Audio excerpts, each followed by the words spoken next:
Ladies and gentlemen, welcome back to another episode of The Extra Point. I'm your host, Roland Rainey, CEO of R2 Sports Management. And here we are again, as promised, bringing you the latest in the NFL and the NCAA and entering week 2 of the NFL season. As always, I'm joined by my colleagues today. We have the man in red, Justice, coming out of New York. How are we doing today, Justice? Doing great today, Roland. Happy to be back with you guys. Hey, great to be back. I'm just really enthralled with all your red on the day. You even got a red hat. It's pretty bright. All right, coming out of Indiana, we got Jeremy Coleman. Even Jeremy, ladies and gentlemen, is sporting a lot of red. What is going on today, Jeremy? Doing good, Roland. Ready to talk some football. I've got to rep the Indiana Hoosiers on the day Big Ten comes back. So I guess that's where we are. And ladies and gentlemen, coming out of New Jersey, now he is repping the East-West Shrine Bowl jacket. Robert Parker, how are we doing today, Robert? How's it going, Roland? And we're going to get into that East-West Shrine Bowl jacket because we got a player that had a horrible week 1 out of the East-West Shrine Bowl. So we want to talk about that guy. Oh, wow. So, hey, ladies and gentlemen, you heard it. Robert wants to go straight for the jugular right out of the gate. So let's hit into it. The news is out. People are buzzing. The sports world buzzing. NCAA buzzing. We got the Big Ten announcing a return. So since we're talking red and since we're talking Hoosiers, Jeremy, what do you think? Is this the right move by the Big Ten? Well, I definitely think it's the right move if they're considering what the players want to do, what the coaches want to do, what the players' parents want to do. They've all been voicing that they want to return to football. They want to give the kids a chance to play, and that's exactly what they're going to do. Big Ten announced on Tuesday, kind of started leaking over the weekend that a return was coming. It was officially announced on Tuesday. So I know I texted with a coach I still know at IU. You know, they're very excited to get back to it. You know, Ohio State's excited to get back to it. They're all excited to get back to football and to have this opportunity. There's a lot of stipulations that come with this. You know, it's not just, we're rushing back, we're playing. You know, there's going to be rapid daily testing. That was the big thing that the Big Ten wanted moving forward if they were going to attempt a football season. It looks like that's going to be in place. They've mandated that rapid testing has to be in place at all universities by September 31st. And there's going to be rigorous testing protocols to make sure players are staying safe, they're not contracting the virus.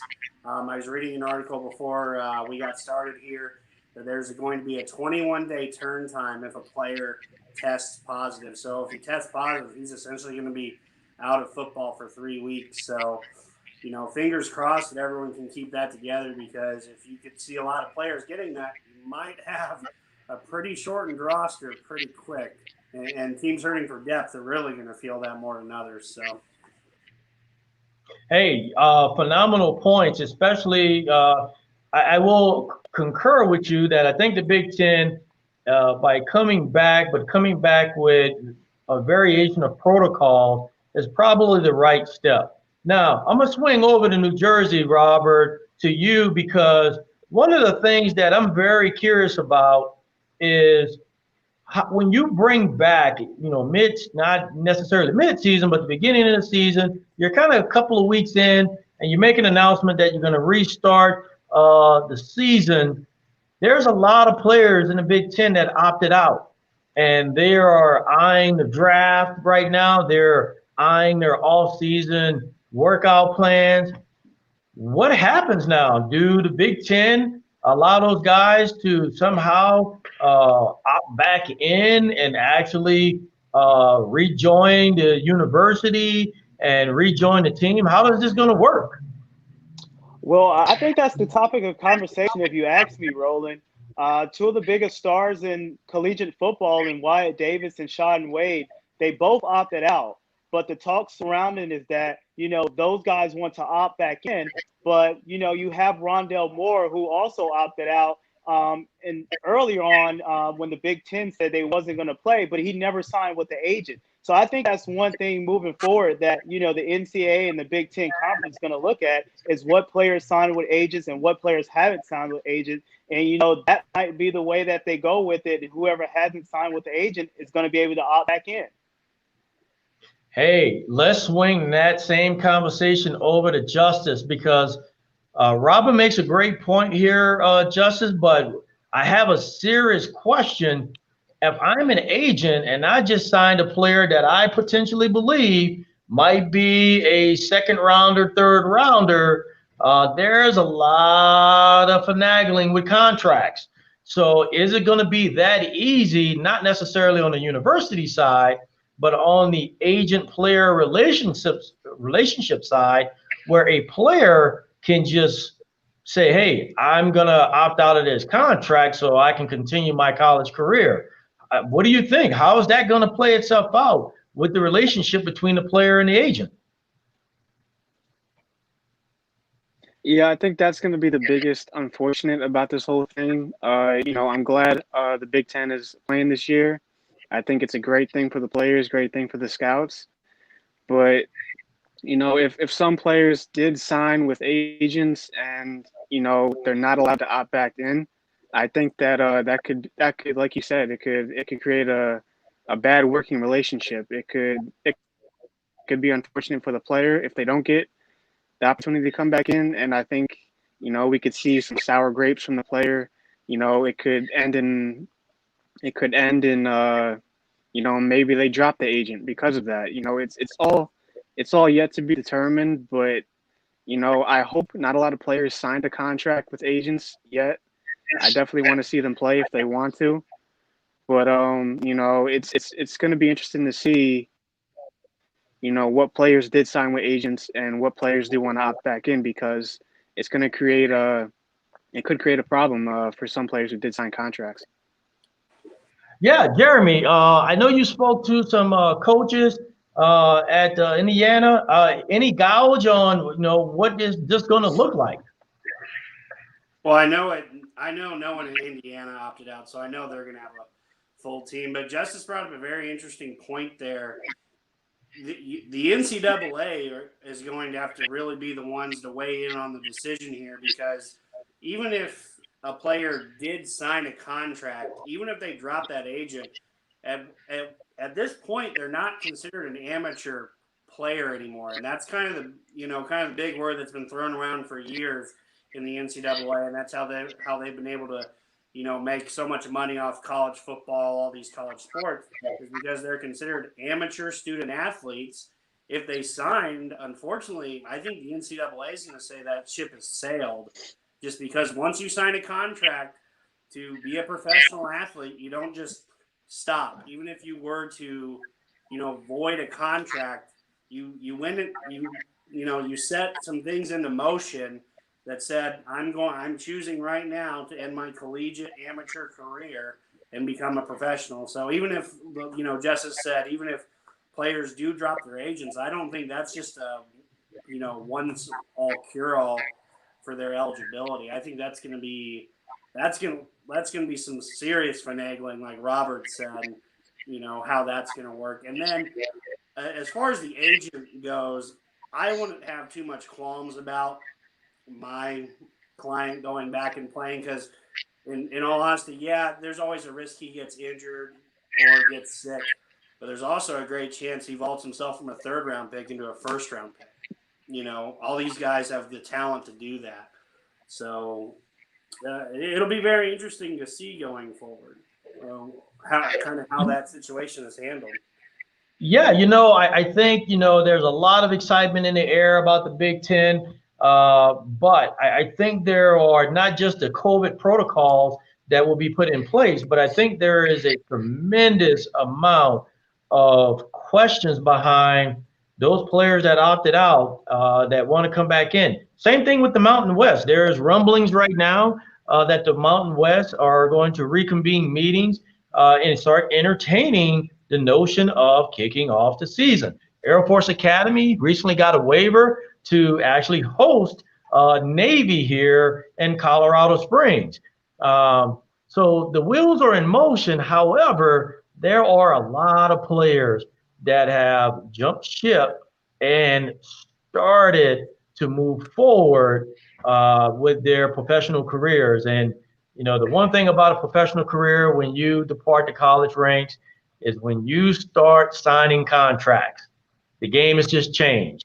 This is not a, hey, I'm gonna go to my agent and, hey, buddy, can you let me out my contract so I can go back and play college football? I mean, there are some serious implications here between an agent and a player.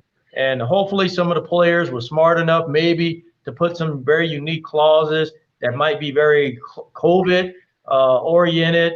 Maybe there's some opt out clauses within those contracts with the agent. But I think this is going to be one hell of a deal to keep our eye on. So with all this excitement about the Big Ten, what exactly are you guys excited to see? Are you excited to just see Ohio back out there? What exactly about the Big Ten that you are really excited to see, Robert? Just like you said, Roland, I think Ohio State. When you talk about having a national playoff, and you talk about the Clemsons, you talking about the Alabamas, you got to throw Ohio State in there, and it just wouldn't be right if Ohio State or Michigan or Penn State or any team from the Big Ten is not in that picture. So I think that's what I'm most excited about, just having those teams back in fold to just create that competition, Roland. Yeah. What about you, Justice? What's the big deal? I mean, you got all the red on today, so what's the big deal about the Big Ten? Well, since I got all this red on, I might as well follow up with Robert. Ohio State, it's a big time school, probably one of the biggest in college football. And I just saw a report that Shaun Wade did opt back in. He will be allowed back in, so that's going to be huge for that school. So I just think it's a great opportunity. I know Justin Fields has been pounding to play. It's going to be exciting to see how he develops. He's going to be a big name going forward. The combine, the draft. He's going to be that top. He's going to be in the top 10 discussion, no doubt. It's going to be interesting to see what he does this year. And like Robert said, it just wouldn't be right to see Ohio State, not be in the college football playoff. I will say it's going to be interesting to see, with some teams starting earlier, some teams starting later, what happens when the committee, has to pick the playoff teams. And let's say Ohio State goes 8-0, and there's no team that's played since the start that went 9-1. They played one more game, but they have a loss. It's going to be interesting to see how they decide who gets that final playoff spot if it comes down to that. Hey, that's a phenomenal point, Justice. That's pretty in depth there on what are going to be the second and third order effects of the actual season and the schedule itself. Jeremy, when oftentimes you hear the Big Ten, the SEC, you're talking about big time schools, big time players, big time plays. That's what they're all about. However, around the country, there are other football conferences that, as I mentioned earlier, the Mountain West, they're looking at wanting to come back in to the mix of this conversation. Now that you have the SEC, the Big Ten, you got some other smaller conferences that had already agreed to continue to play. Is this a time for the NCAA to look across the board and say, hey, let's take the best of all of these COVID protocols, put them in place, and just let's get the whole NCAA season roaring as a collective whole? What do you think?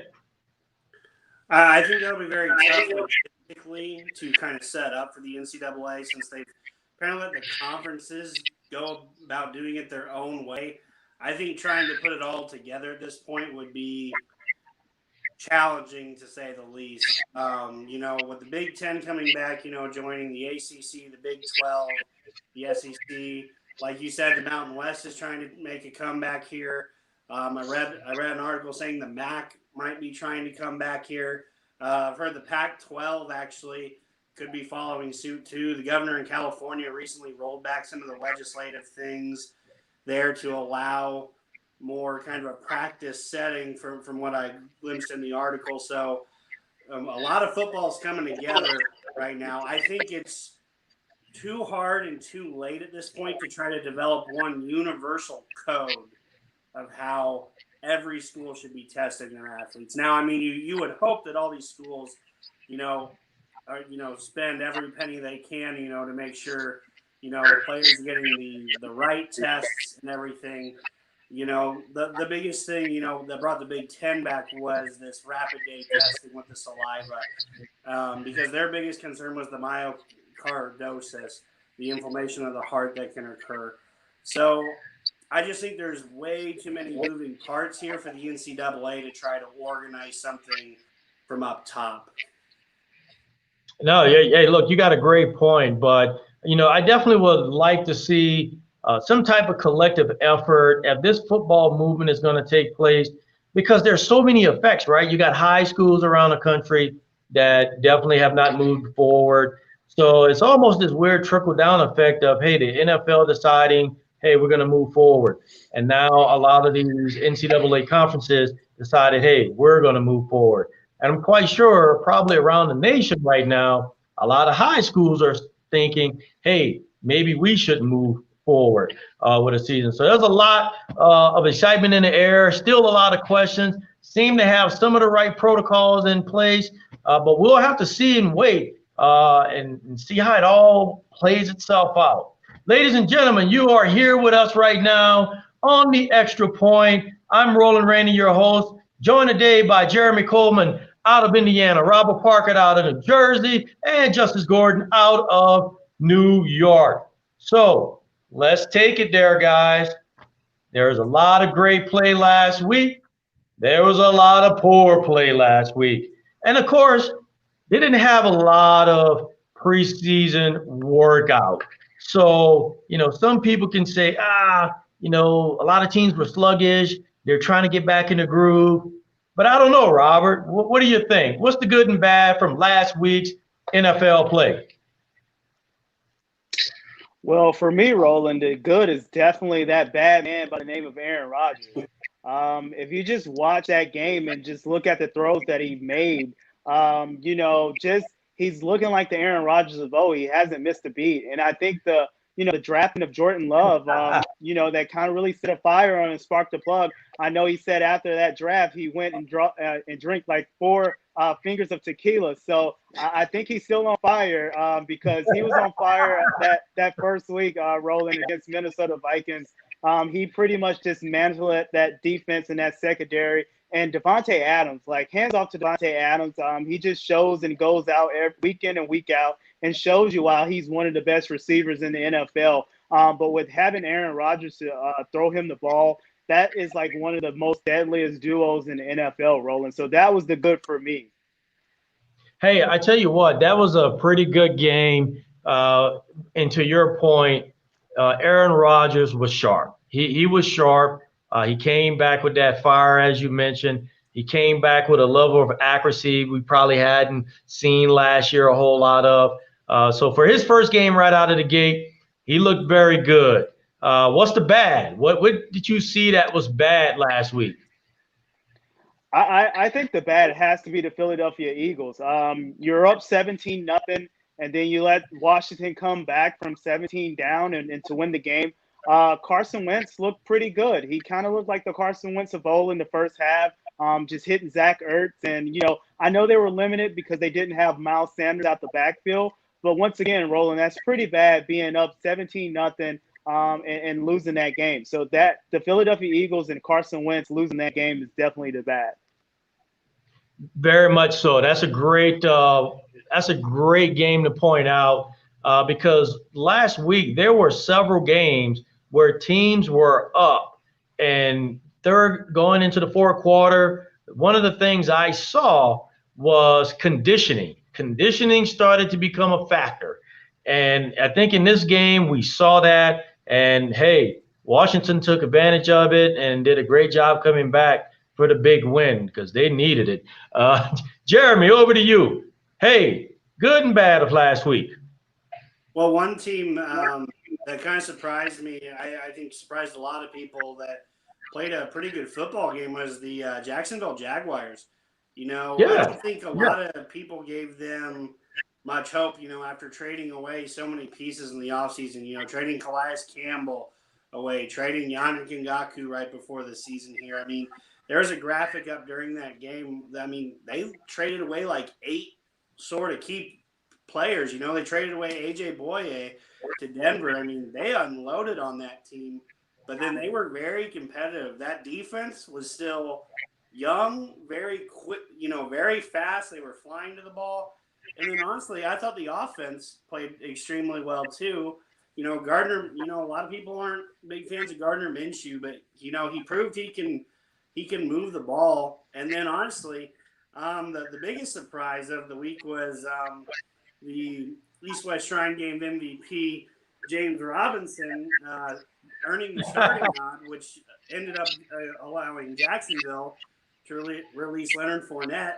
He had a great day on the ground. So I mean, I thought Jacksonville really kind of exceeded expectations for a lot of people. I thought they had a nice win over the Indianapolis Colts. Picked Philip Rivers off twice, and just in general played with a lot of energy.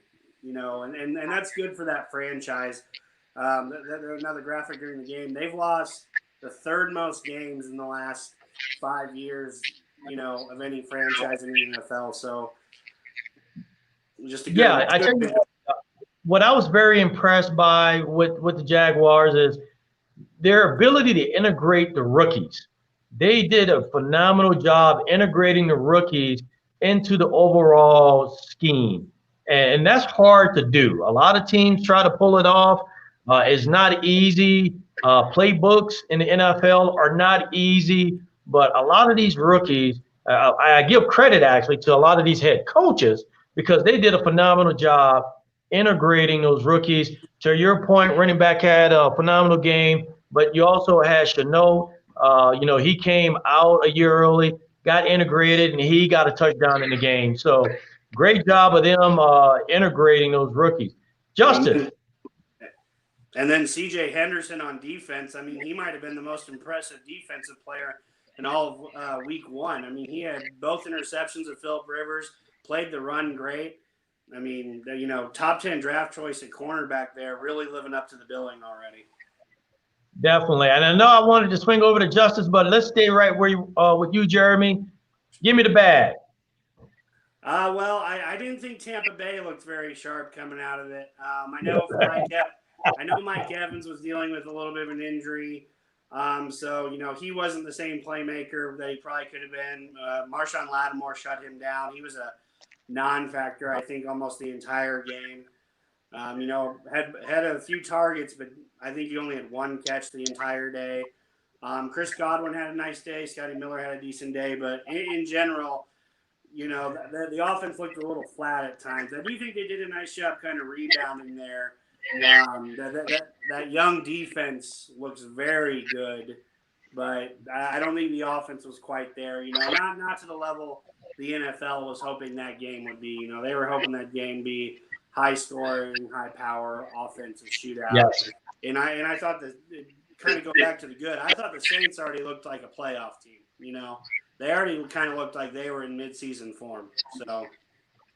Hey, that's interesting you mentioned that because I will jump on the Saints when it comes around to me. To your very point with Tampa Bay, one of the things I believe a lot of the fans, a lot of the sports world was looking for is that Tom Brady, go out there swinging the ball around and to really showcase that, hey, no matter what the team is, the guy just has the goods. He is the GOAT. He's a Hall of Famer. I think that's what a lot of people were waiting on. But one of the things I picked up on in that game was a lot of miscues. And I think that's what you get when you have a veteran quarterback like Tom Brady trying to bring along a fairly decent wide receiver core. Let's go back to that one critical, I won't call it a critical play, but it's a pivotal play where Evans was on a skinny post.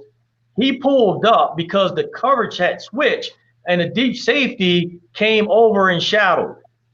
Normally, for a wide receiver, hey, I'm not getting that ball. There's no way the quarterback is going to throw me that ball. But if you're Tom Brady and if you're with the Patriots, your receivers are running through that in the Bill Belichick scheme of things. They're running through that. They're not pulling off. And Tom Brady is used to slinging the ball into those small windows. So that, once again, I think those are the small miscues that you have with a veteran quarterback and a wide receiver group that just hasn't gelled yet. I do believe come midseason, they'll be in good form and they'll be rocking and rolling. Over to you, Justice. Give me the good and the bad.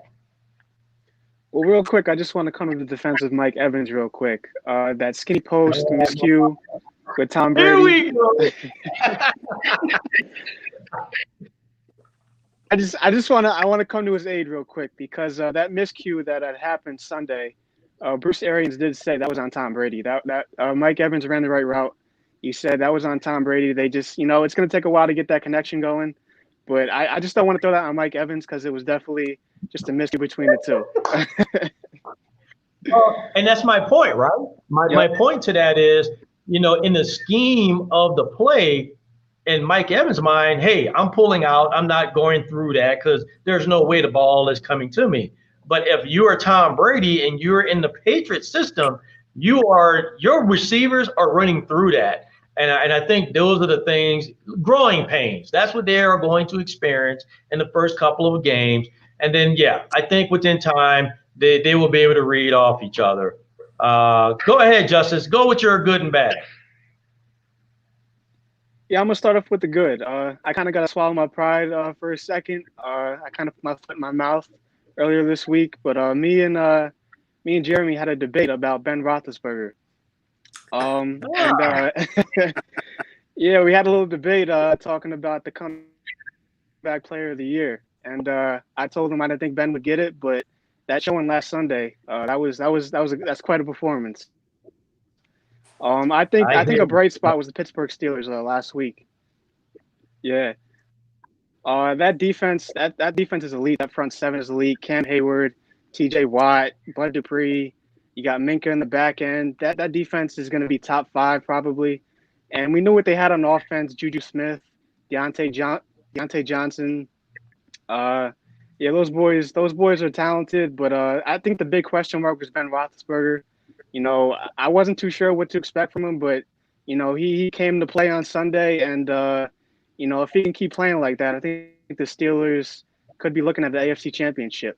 They played really well last week. I think a lot of folks would agree. But the way they played, go ahead. Agree. Yeah. Going to the bad, I'm gonna come after a team that's playing tonight. Actually, the Cleveland Browns. I know they went up against the Baltimore Ravens. They got Lamar Jackson, they got the defense, they got all that. But you got Odell Beckham Jr., you got Jarvis Landry.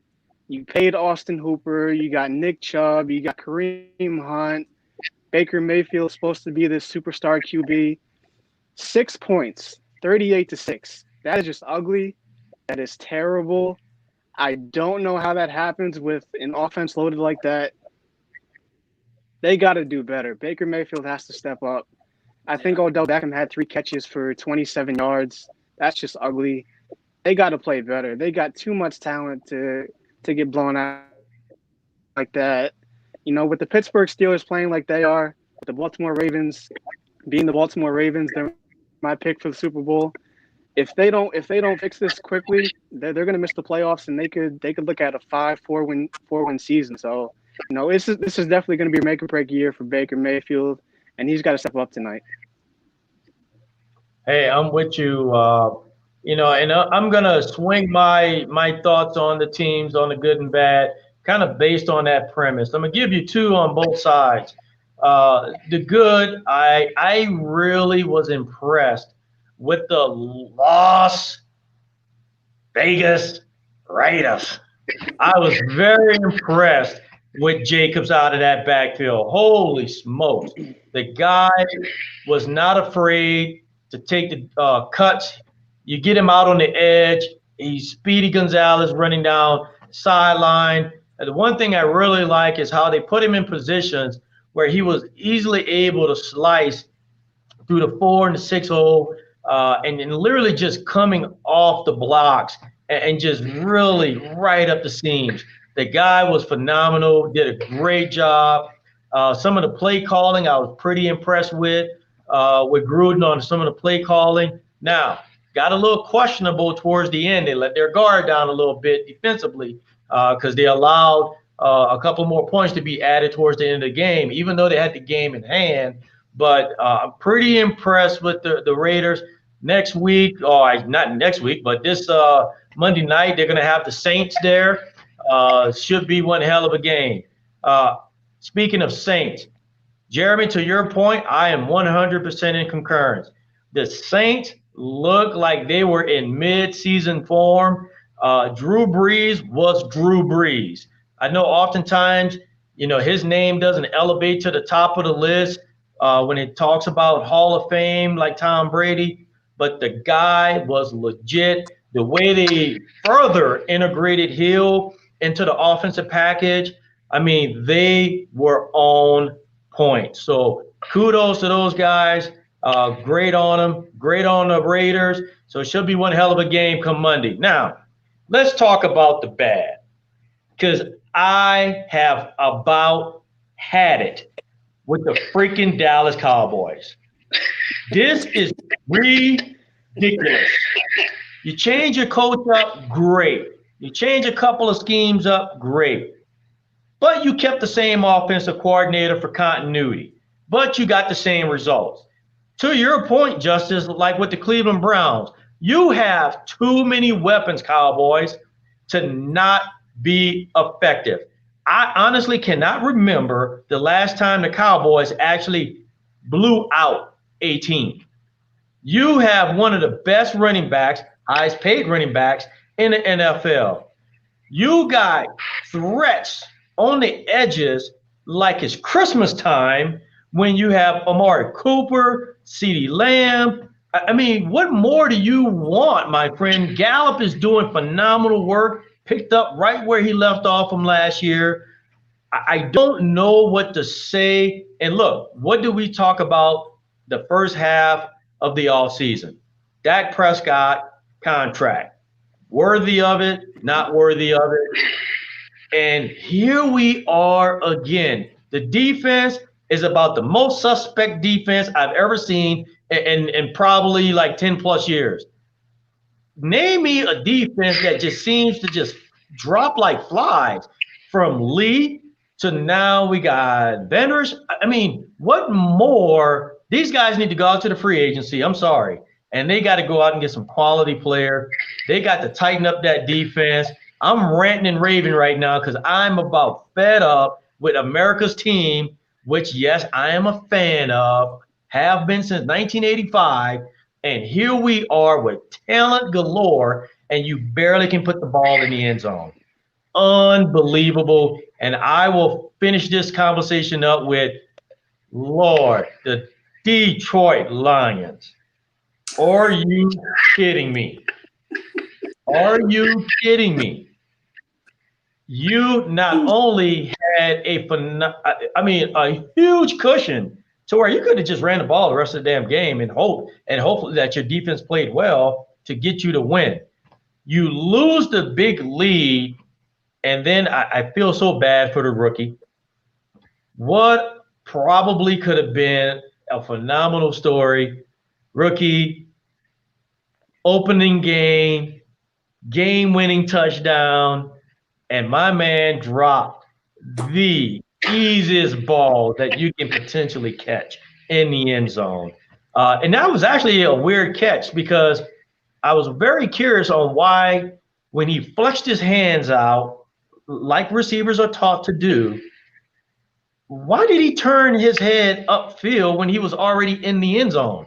Just catch the ball and don't move. Just stand there, and you would have had a touchdown. Why did he try to turn basically up in the end zone?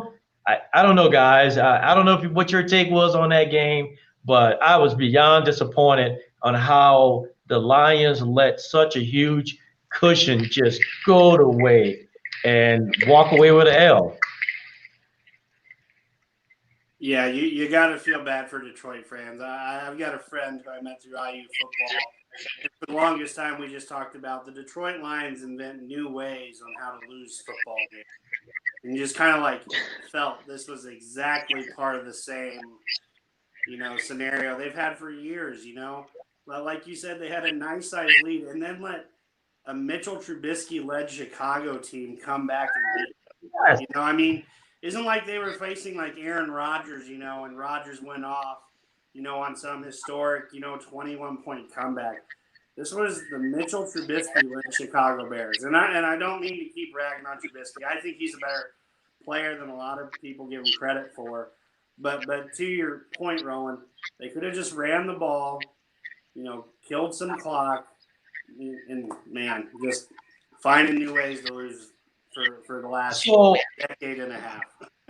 I want to take that and finish this segment up because there is a theme with last week's games.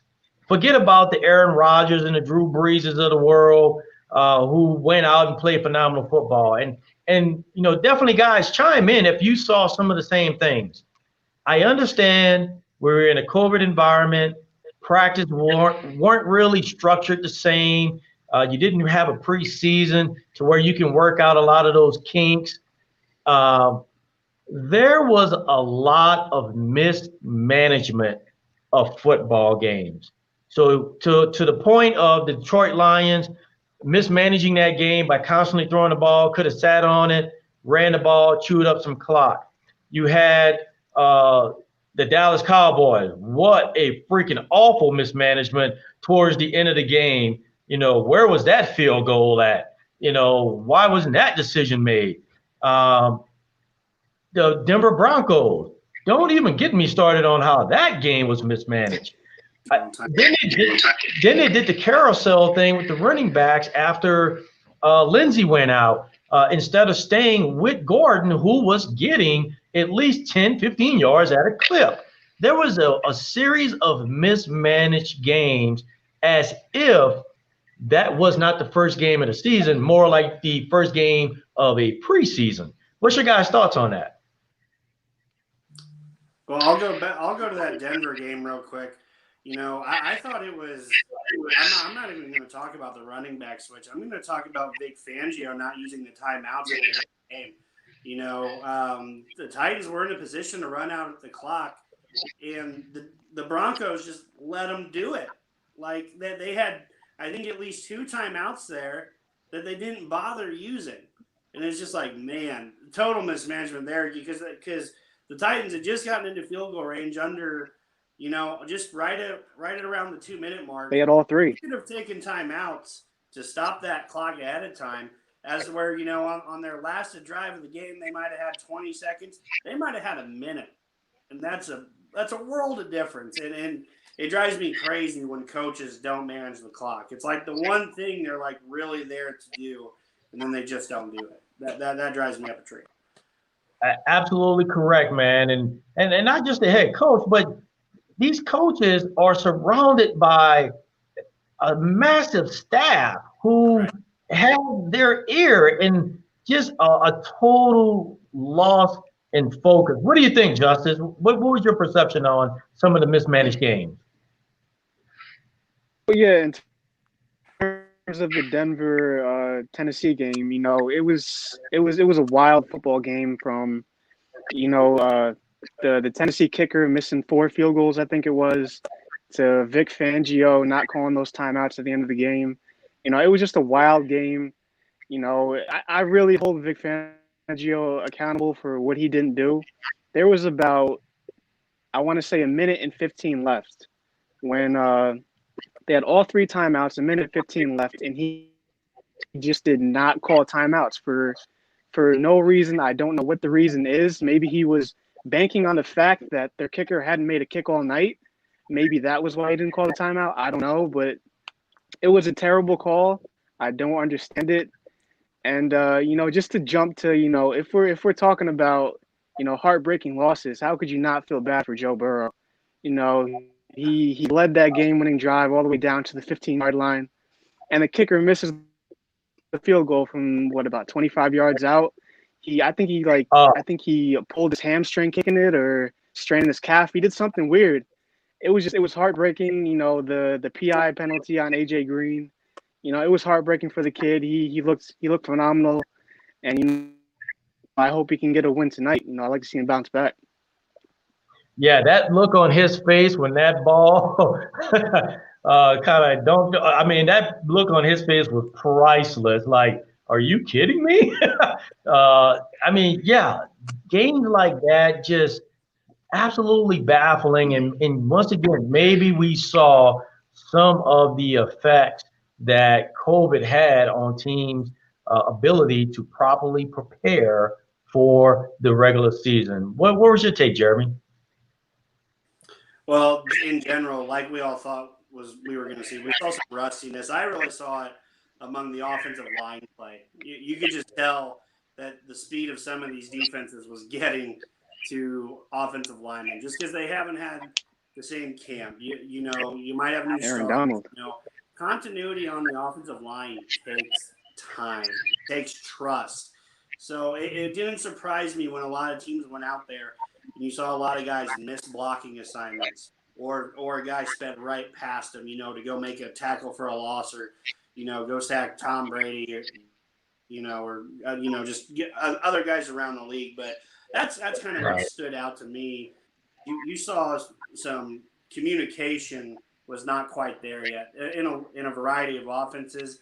And then there were even some defensive plays where it's like you could tell two defenders thought they had the same guy and they just went, some guy deep that just beat you for a touchdown. So just in general, I think it was expected to a degree, but maybe not to that degree in a few circumstances. Yes, I mean, you're absolutely correct. And hopefully going into week 2, we'll maybe see some of that rust come off a lot of the teams, and maybe we'll be right back to where we think this league really should be. Ladies and gentlemen, once again, you are joining us here on the Extra Point.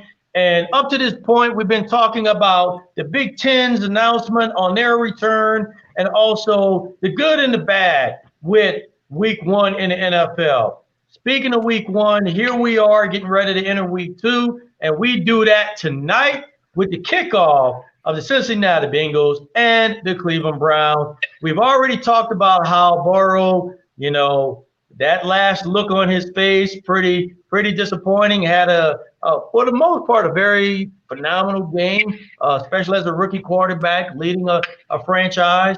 But with the Cleveland Browns, there are certain expectations that are out there. Like Justice mentioned earlier, too many weapons not to be effective on the field. So let's go ahead with Robert in Jersey. Robert, give it to me. What are you expecting tonight, and who are you expecting to walk away with the win? I know the narrative out there is regards to Cleveland Browns being a bad team, bad organization. The talks surrounding Baker Mayfield being the #1 draft pick and not living up to the hype. All the weapons that surrounding Baker Mayfield and that offense. But tonight, I actually think Baker Mayfield gets it done. We saw Baker Mayfield in college. We saw him when he's the underdog and when everyone's piling onto him. That's when he plays his best. So I think he comes out and responds well tonight. And I can see the Cleveland Browns beating the Cincinnati Bengals, 30-17, 28-17, around those numbers. And I think Myles Garrett is going to be a big factor tonight. So that look that Joe Burrow had on his face, I think we might see that look again tonight, Roland. Oh, you heard it here, ladies and gentlemen. Robert out of New Jersey coming away with the Cleveland Browns winning tonight game. Justice out of New York. Who do you have tonight and the reasons why? Yeah, this is a must-win game for Baker Mayfield. Joe Burrow is great. He's going to be a franchise quarterback. The Cincinnati Bengals, they got Joe Mixon and everything. They're a good team, but Baker Mayfield has too many around him to lose this game. He's got to win it. I think he does win it. Watching the Bengals offensive line last week, Joey Bosa and Ingram just went off. They were completely out of sync, that offensive line. And like Robert said, I think Myles Garrett has a big night, 2 or 3 sacks maybe. I think they get it done. I think Baker Mayfield, he has a solid game. I don't see him having too good of a game. But I think they get it done, and I think it's going to be 28-21 Cleveland Browns. Wow, we got 2 Browns right out of the gate. All right, going over to Jeremy. Give it to me. Who you got tonight? Reasons why?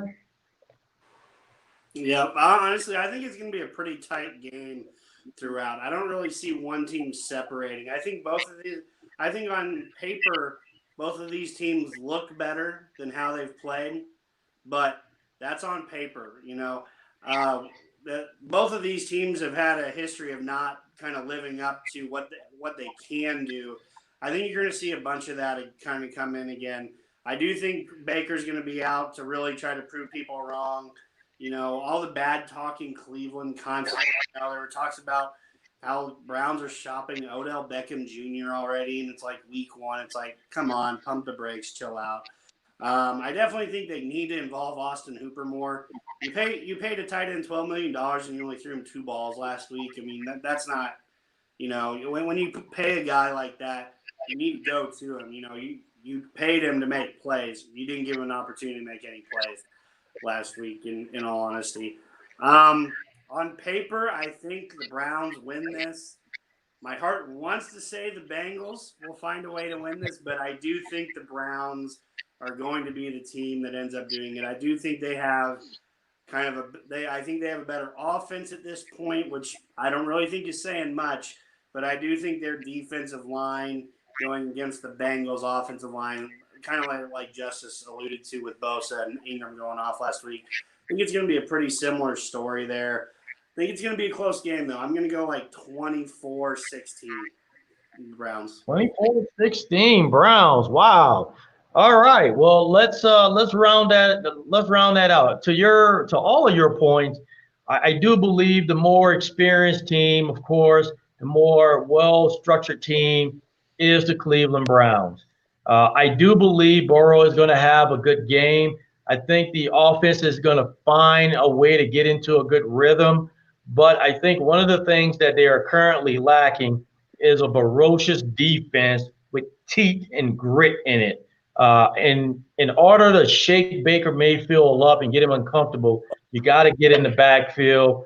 And I don't see where the Bengals have that just yet. However, vice versa, the Browns do have that. And I believe they will get after Burrow. They'll shake him up a whole lot, especially off the edges.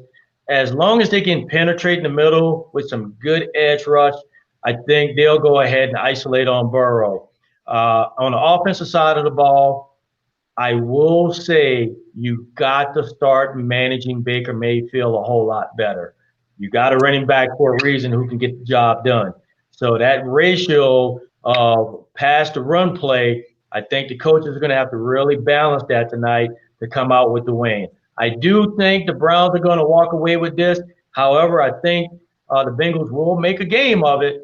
So I'm going in with the Browns, but I'm going in with a 17-14 win. Not a big win, but they'll pull it off. Excuse me, I got choked up there. Holy smokes, because I'm excited. I'm beyond excited right now. Ladies and gentlemen, once again, you've been joining us here on the Extra Point, and we have a collective agreement that the Browns are going to win the game tonight. There's some variations to the scores here, so we'll see who's going to come closer tonight. Last week was pretty interesting. I thought for sure, I had a pretty good lock on the score. It looks like Robert had to score for quite some time. And then, I'm sorry, Robert, they took that away real quick from you. But I think we all had the right picks. We'll see if we got the right picks again this week. Parting shots. Let's go around. Jeremy, last word. One thing I will say one more thing about that, and why I thought I might pick the Bengals is that I did see Joe Burrow lead a comeback drive last week in his first rookie start. I have not seen that from Baker Mayfield yet. Great point. Matter of fact, phenomenal point. Let's keep an eye on that tonight. Robert, last word. Yeah, Roland and the guys. I just want to tip my hat off to one of my favorite players of all time, and that's Adrian Peterson. He looked like he jumped back in the time machine against the Chicago Bears. So keep chugging along, AP. I'm still here. I'm still enjoying watching you play. Keep going. Good deal. Justice, last word. Yeah, I know we all picked the Kansas City Chiefs last week, but I might have an upset alert for you. They traveled to face the Los Angeles Chargers this week, and I think that's an underrated matchup. You know, they probably have the best cornerback room in the NFL right now. You know, they got Chris Harris, they got Casey Hayward, and they got Desmond King outside. You know, holding it down. Tyreek Hill, Sammy Watkins. Probably they have a dominant defensive line with Joey Bosa and Melvin Ingram. You know, I know Derwin James is out, but that defense is still loaded. And I think if Tyrod Taylor can, you know, transform a little bit, you know, and keep this game close, they could probably pull it out in the end this week. Hey, great one. That's a great one. I'll leave you with this last word. Even though I pounced on the Dallas Cowboys, and I will continue to pounce on them until they get their act together, but what I was very impressed with was the offensive play by the Rams. They did a phenomenal job, really almost like a symphony, moving the offensive line off a lot of play action play and would go right back to the same play action and totally throw the linebacking core off with the same structure. Now, we're talking about the Dallas Cowboy linebackers, so maybe there was a whole lot not to confuse there, the way they've been playing. But I will give the Rams a lot of credit. They look like a well-oiled symphony off the play action. I'm definitely looking forward to see what they do here in the next couple of weeks. Ladies and gentlemen, you have joined us again here on the Extra Point. We are minutes away from kickoff. Please take the time, check us out. Jeremy, Robert, Justice, bringing their expertise to you day in and day out. I'm Roland Rainey. Enjoy the game.